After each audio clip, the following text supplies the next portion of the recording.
Hello, नमस्ते, सत श्री अकाल, आदाब। कैसे हैं आप सब? Welcome back again. आज हम बात करने वाले हैं nutritional guidelines, diet plan, dos and don'ts for कोविड-19 पॉजिटिव पेशेंट। आखिर हम इसके बारे में बात क्यों कर रहे हैं? बिकॉज आजकल इतने ज़्यादा केसेस देखने को मिल गए हैं, लोग इतने ज़्यादा वरी करने लग गए हैं, पैनिक होने लग गए कि इस टाइम पर हमें क्या कंज्यूम करना चाहिए, हमें क्या नहीं लेना चाहिए। सबसे पहले आपको पैनिक करने की बिल्कुल भी ज़रूरत नहीं है, हम इससे ईजिली बच सकते हैं।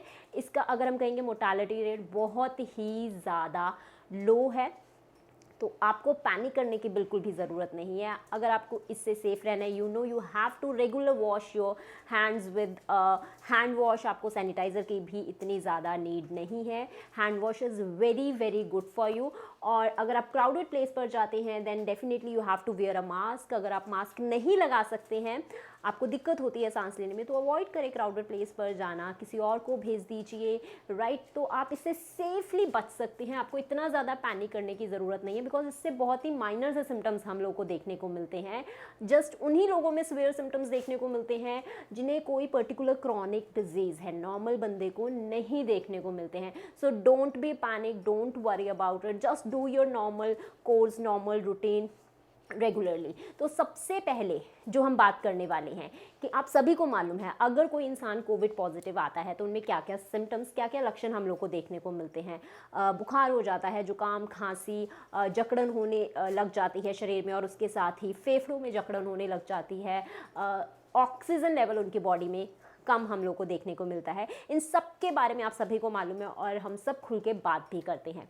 लेकिन एक चीज़ के बारे में जो बिल्कुल भी बात नहीं की जा रही, और बहुत सारे लोगों को ये सिचुएशन फेस भी करने को मिल रही है, दैट इज़ कि जो लोग कोविड पॉजिटिव होकर हटते हैं, कईयों में loss of smell sensation, loss of taste sensation, difficulty in swallowing काफ़ी लंबे टाइम तक चलती है। कईयों में तो टेम्प्रेरी है, 60 डेज़ के बाद रिलीफ हो जाती है, लेकिन कईयों में रिलीफ ही नहीं होती, उन लोगों की सेंसेशंस वापस ही नहीं आती। आखिर ऐसा हो क्यों रहा है? सबसे पहले अगर आप किसी से भी पूछोगे कि ऐसा क्यों हो रहा है, दे ईजिली टोल्ड कि वी डू नॉट नो। अभी इसके ऊपर रिसर्चेस चल रही हैं, ये टेम्प्रेरी है, परमानेंट नहीं है। धीरे धीरे जैसे आप नॉर्मल हो गए, आपकी सारी की सारी सेंसेशंस वापस आ जाएंगी। लेकिन ऐसे बहुत सारे केसेस हैं जिनसे हमें मालूम चलता है कि बहुत सारे लोगों की सेंसेशंस परमानेंटली लूज़ हो चुकी हैं, वो वापस नहीं आई हैं। तो आज की वीडियो में हम इसके ऊपर भी डिटेल स्टडी करने वाले हैं। सबसे पहले लेकिन बात करते हैं आरडीए ने क्या रिकमेंडेशंस जारी की हैं अगर आप कोविड पॉजिटिव आते हो। सबसे पहले जब हम बीमार होते हैं तो हम डेफिनेटली खाने को कंज्यूम करते हैं, चाहे वो लाइट खाना हो, चाहे वो नॉर्मल खाना हो। तो चाहे आप ओबीज़ हैं, नॉन ओबीज़ हैं, अंडरवेट है या फिर नॉर्मल पर्सन है, उस टाइम पर आपको 25 से 30 किलो कैलोरी पर केजी बॉडी वेट के हिसाब से कंज्यूम करनी है। यानी कि अगर आपका वेट 55 केजी है तो आपको लगभग 1375 किलो कैलोरीज एक दिन में कंज्यूम करनी है। उससे कम तो आपको बिल्कुल भी नहीं करनी है।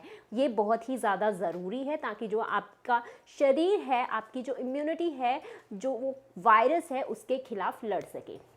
प्रोटीन्स की बात करें, यू ऑल नो 1 से 1.5 ग्राम पर केजी बॉडी वेट के हिसाब से आपको प्रोटीन की भी नीड है, तो उसे भी आपको नॉर्मली कंज्यूम करना ही है। अगर अगेन आपका 55 केजी तक वेट है तो आपको 50 ग्राम तक प्रोटीन की भी नीड है। Now come to the fat. जब लोगों को मालूम चलता है दे आर कोविड पॉजिटिव, या फिर वो रिकवरी फेस में है, या फिर वो आइसोलेशन क्वारंटीन फेस में है, तो फैट्स तो बिल्कुल ही अवॉइड हो जाते हैं। बिकॉज मालूम है भाई, म्यूकस बॉडी में बनने लगेगा, बलगम बनेगी, नोज़ हमारा चालू होना स्टार्ट हो जाएगा, फेफड़ों में जकड़न होने लग जाएगी। तो फैट्स को तो टोटली अवॉइड कर दो, but this is not true. Fat is very very important, it's play a very important role to build your, to develop your immune system, the particular T cells and B cells in your immune system। इसके बारे में भी हम बात करेंगे।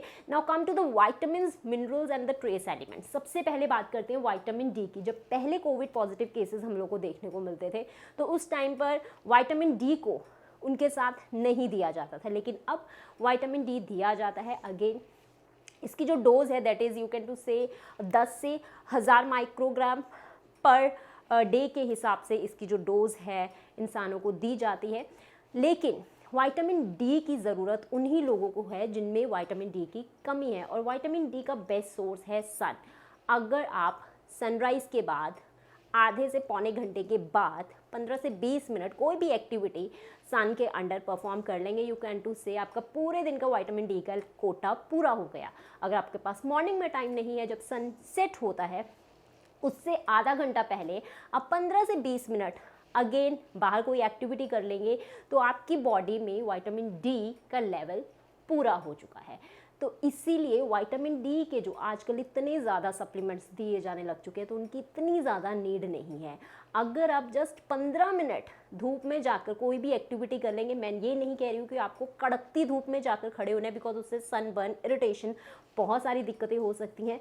Sunrise के आधे घंटे बाद और सनसेट के आधे घंटे पहले, उस टाइम पर जो विटामिन डी होता है वो हमारी बॉडी में बहुत ही ज़्यादा इफेक्टिवली वर्क करता है, बिकॉज उस टाइम पर जो रेज होती हैं वो इतनी ज़्यादा हार्श नहीं होती हैं, तो हमारी जो स्किन है, that is the protective layer of our body, ये उन्हें ईजिली एब्जॉर्ब कर लेती है, एंड देन विटामिन डी की फॉर्मेशन हमारी बॉडी में ईजिली होने लग जाती है। अगर आपकी बॉडी में विटामिन डी प्रॉपरली बनता नहीं है, तो आपकी बॉडी में कैल्शियम की भी कमी होने लग जाती है, because vitamin D he calcium को आपकी बॉडी में एब्जॉर्ब करने में हेल्प करता है। जब कैल्शियम की आपकी बॉडी में कमी हो जाती है, तो आपके जो चैनल्स हैं, मसल्स के जो चैनल्स हैं, बॉडी में जो चैनल्स है, आपकी जो बोन ग्रोथ है, वो सारी की सारी आपकी डाउन होने लग जाती है, and ultimately your immune system सारा का सारा डाउन होने लग जाता है। तो इसीलिए vitamin D is very very necessary. Now come to second, that is vitamin E.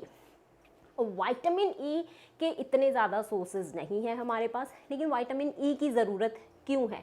Vitamin E is, you can to say, very strong antioxidizing effect in our body. हमारी बॉडी में जो टॉक्सिन्स एकमुलेट होकर बलगम mucus बनाते हैं, जब आप positive आते हो, तो यू कैन टू से वो बलगम विटामिन ई की जो कमी है उनकी वजह से, जो हमारी बॉडी में टॉक्सिन्स एकमुलेट हो चुके हैं उनकी वजह से ही आता है। इसीलिए अगर आप विटामिन ई को सफिशेंटली कंज्यूम कर रहे हो, यू कैन टू से, तो इतना ज़्यादा म्यूकस जिनमें ऑक्सीजन की कमी हम लोग को देखने को मिलती है वो नहीं देखने को मिलेगी। यू नो कि जब सांस लेने में दिक्कत होती है, बलगम ज़्यादा बन जाती है, तो स्टीम दी जाती है, लिवोसाल्ब्यूटामोल के इंजेक्शंस दिए जाते हैं, एंड या फिर गर्म पानी में विटामिन ई के कैप्सूल को डालकर उससे स्टीम को इनहेल करने को कहा जाता है, बिकॉज ताकि वो आपकी जो बलगम है उसे ईजिली ब्रेक डाउन कर दे।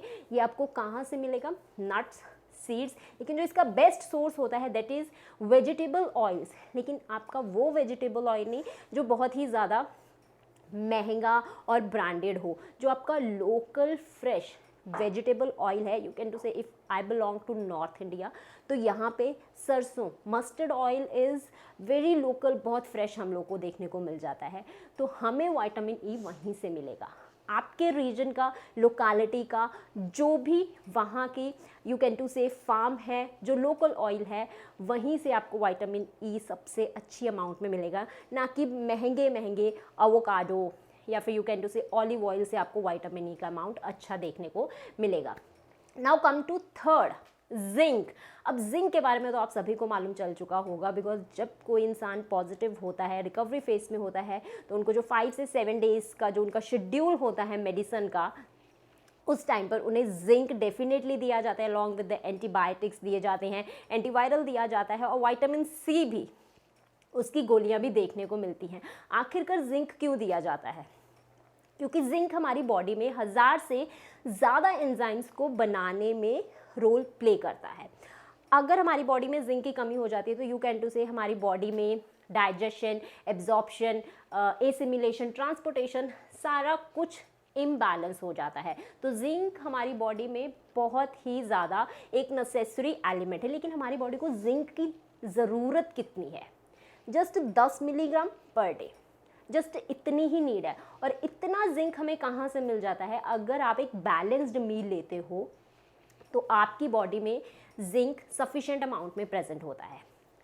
लेकिन अगर आपकी बॉडी में जिंक की डेफिशिएंसी है, then I must say you have to go to the physician. तो आपको जिंक के सप्लीमेंट्स ले लेने चाहिए, ताकि आपकी बॉडी में जिंक की डेफिशिएंसी ना हो। वैसे तो जिंक की डेफिशिएंसी बहुत ही रेयर लोगों में देखने को मिलती है, because it is a trace element which is present in our body. Now अब इसमें कोविड पॉजिटिव में जिंक के साथ विटामिन सी दिया जाता है। क्यों? बिकॉज जब हम लोग को कोल्ड होता है, हम कोई भी anti allergic, flu cold, wind cold कोई भी ले लेते हैं, हम इजीली ठीक हो जाते हैं। लेकिन जब इंसान का कोल्ड ठीक नहीं होता है, then doctors give zinc plus vitamin C, because this combo is the perfect combo to relieve any kind of cold और कफ सिम्टम्स। और कोविड पॉजिटिव पेशेंट्स में भी यही चीज़ की जा रही है।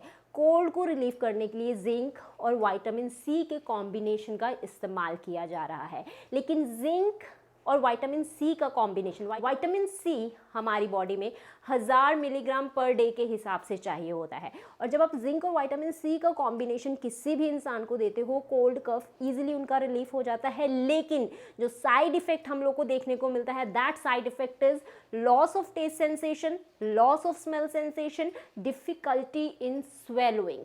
तो अगर आप पॉजिटिव है या फिर रिकवरी फेज में हैं और आपके पास आपकी पूरी मेडिसिन्स का शेड्यूल है, आप जिंक तभी कंज्यूम कीजिए अगर आपकी बॉडी में जिंक की कमी है।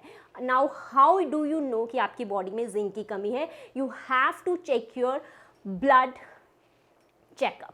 जब आप अपना ब्लड चेक करवाएंगे तो उसमें आपको मालूम चल जाएगा कौन से विटामिन्स, मिनरल्स और एलिमेंट्स की आपकी बॉडी में कमी है और कौन से सफिशिएंट अमाउंट में प्रेजेंट है। अगर सफिशिएंट अमाउंट में प्रेजेंट हैं तो आपको लेने की ज़रूरत नहीं है, बिकॉज इसी की वजह से लोगों में लॉस ऑफ टेस्ट सेंसेशन और यू कैन टू से लॉस ऑफ स्मेल सेंसेशंस हम लोगों को देखने को मिल रही हैं।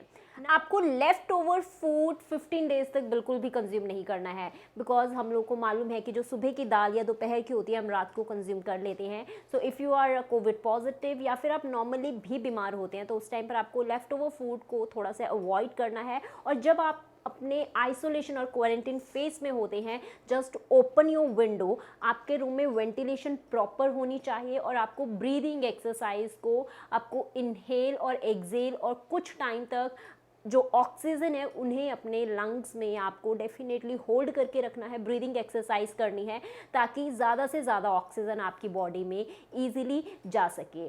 और आपको जो हमने ट्रेस एलिमेंट्स, विटामिन्स, मिनरल्स के बारे में बात की है, अगर आप उन्हें कंज्यूम करना चाहते हैं, firstly you have to check your blood checkup. Blood test के बाद ही आप इन चीज़ों को कंज्यूम करें, उसके बिना इन्हें बिल्कुल भी ना कंज्यूम करें, बिकॉज उसके बिना आपकी बॉडी में इनके साइड इफ़ेक्ट्स देखने को मिल सकते हैं और जो बहुत ही ज़्यादा लोगों में हम लोग को देखने को मिल रहे हैं। बिकॉज अगर टेम्परेरी लॉस सेंसेशंस का होता है तो वो विदिन 60 डेज में वापस आ जाता है, लेकिन अगर 60 डेज में वो वापस नहीं आया है then you just wait for 6 month. लेकिन 6 मंथ के चांसेस बहुत ही ज़्यादा कम हो जाते हैं और अगर वो 6 मंथ तक भी वापस नहीं आता है तो आप समझ सकते हैं कि परमानेंट लॉस ऑफ दो सेंसेशंस हो चुकी है। आप एक और चीज़ करनी है, जब आप पॉजिटिव होते हैं उस टाइम पर जब आप खाने को कंज्यूम करते हैं, you have to first smell the food, ताकि आपकी जो स्मेलिंग सेंसेशन है,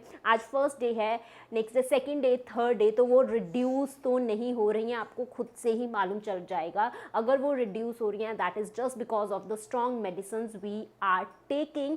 आई एम नॉट अगेंस्ट कि मेडिसिन सही नहीं है, मेडिसिन सही है जो आप कंज्यूम कर रहे हो, लेकिन जो उनके साथ सप्लीमेंट्स विटामिन डी, जिंक के दिए जा रहे हैं, अगर आपकी बॉडी में उनकी कमी है तो ही आप उन्हें कंज्यूम करें, अदरवाइज उन चीज़ों को कंज्यूम ना करें, बिकॉज उनके साइड इफ़ेक्ट्स देखने को मिल रहे हैं और इसकी सुनवाई फ़िलहाल कहीं पर भी नहीं है। Now come to a very simple diet plan. आप मॉर्निंग में जो आप रेगुलर मॉर्निंग में ब्रेकफास्ट कंज्यूम करते हैं आप उसे ले सकते हैं। अगर आप एग्स और यू कैन टू से मिल्क शेक लेते हैं तो आप डेफिनेटली कंज्यूम कर सकते हैं। आप फ्रूट्स को इजीली कंज्यूम कर सकते हैं, आपको डरने की ज़रूरत नहीं है कि आपका म्यूकस इंक्रीज़ हो जाएगा, ऐसा बिल्कुल भी नहीं है। इस टाइम पर आप जितना ज़्यादा कंज्यूम करेंगे अनटिल अगर आपका पेट अपसेट नहीं होता है, आपको डायरिया नहीं होता है। अगर आपको डायरिया है देन आई मस्ट से आपको स्मॉल मील्स लेने की ज़रूरत है, कम खाने की ज़रूरत है।